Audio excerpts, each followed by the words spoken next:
Ngayon ay paggunita sa pagpapakasakit ni San Juan, ang tagapagbinyag, martir.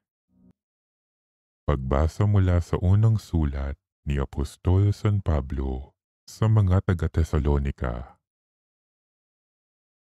Dahil sa inyong pananalig kay Kristo, mga kapatid, naaliw kami sa gitna ng aming hirap at pagkabalisa. Ang pananatili ninyong matatag sa pananampalataya ang nagpasigla sa buhay namin. Paano kaya namin mapasasalamatan ng sapat ang Diyos sa kagalakang dulot ninyo sa amin? Mataimtim naming idinadalangin araw-gabi na kayo'y muli naming makita at matulungan sa ikagaganap ng inyong pananampalataya. Loobin nawa ng ating Diyos at Ama at ng ating Panginoong Hesukristo na makapunta kami riyan. Palaguin nawa at pag-alabi ng Panginoon ang inyong pag-ibig sa isa't isa at sa lahat ng tao, tulad ng pag-ibig namin sa inyo. Kung ito ang mangyayari, palalakasin niya ang inyong loob. Sa gayon, kayo'y mananatiling banal at walang kapintasan sa harapan ng ating Diyos at Ama hanggang sa muling pagdating ng ating Panginoong Hesus kasama ang mga hinirang niya. Ang salita ng Diyos. Pag-ibig mo'y ipadama, aawit kaming masaya. Yaong taong nilikha mo'y bumabalik sa alabok. Sa lupa ay nagbabalik kapag iyong iniutos. Ang sanlibong mga taon ay para bang isang araw.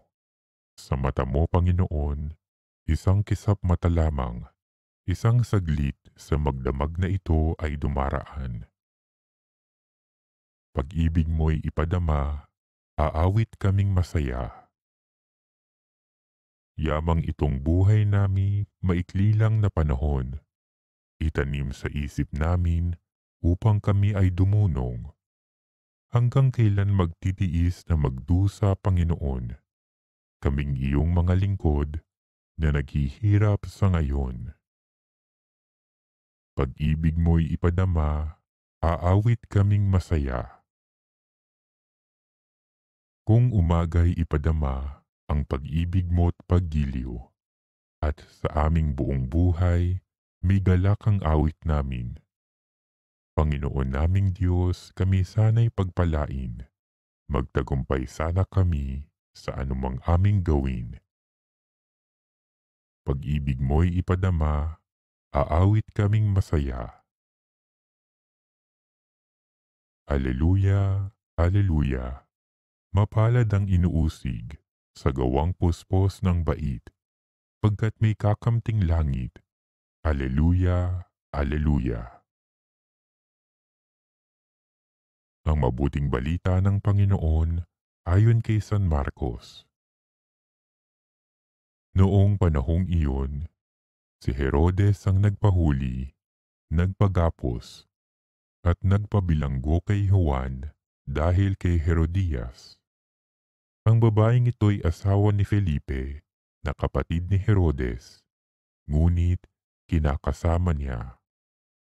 Laging sinasabi sa kanya ni Juan, "Hindi matuwid na kunin ninyo ang asawa ng inyong kapatid." Kaya't si Herodias ay nagkimkim ng galit kay Juan. Hinangad niyang ipapatay ito, ngunit hindi niya magawa sapagkat natatakot si Herodes kay Juan. Alam niyang ito'y taong matuwid at banal, kaya't ipinagsasanggalang niya. Gustong-gusto niyang makinig kay Juan, bagamat labis siyang nababagabag sa mga sinasabi nito. Sa wakas ay nagkaroon ng pagkakataon si Herodias nang anyayahan ni Herodes sa kanyang kaarawan ang kanyang mga kagawad, mga pinuno ng hukbo at ang mga pangunahing mamamayan ng Galilea. Pumasok ang anak na babae ni Herodias at nagsayaw. Labis na nasiyahan si Herodes at ang mga panauhin. Kaya't sinabi ng hari sa dalaga, "Hingin mo sa akin ang anumang ibig mo at ibibigay ko sa iyo."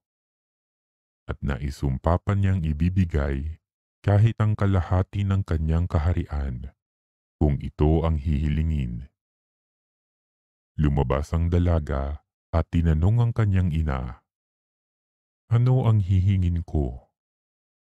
"Ang ulo ni Juan Bautista," sagot ng ina. Dali-daling nagbalik ang dalaga sa kinaroroonan ng hari. "Ang ibig ko po'y ibigay ninyo sa akin ngayon din sa isang pinggan. Ang ulo ni Juan Bautista," sabi niya. Labis na nalungkot ang hari, ngunit dahil sa kanyang sumpa na narinig ng kanyang mga panauhin, hindi niya matanggihan ang dalaga. Kaagad niyang iniutos sa isang bantay na dalhin sa kanya ang ulo ni Juan. Sumunod ang bantay at pinugutan si Juan sa bilangguan. Inilagay ang ulo sa isang pinggan at ibinigay sa dalaga. Ibinigay naman iyon ng dalaga sa kanyang ina. Nang mabalitaan ito ng mga alagad, kinuha nila ang kanyang bangkay at inilibing.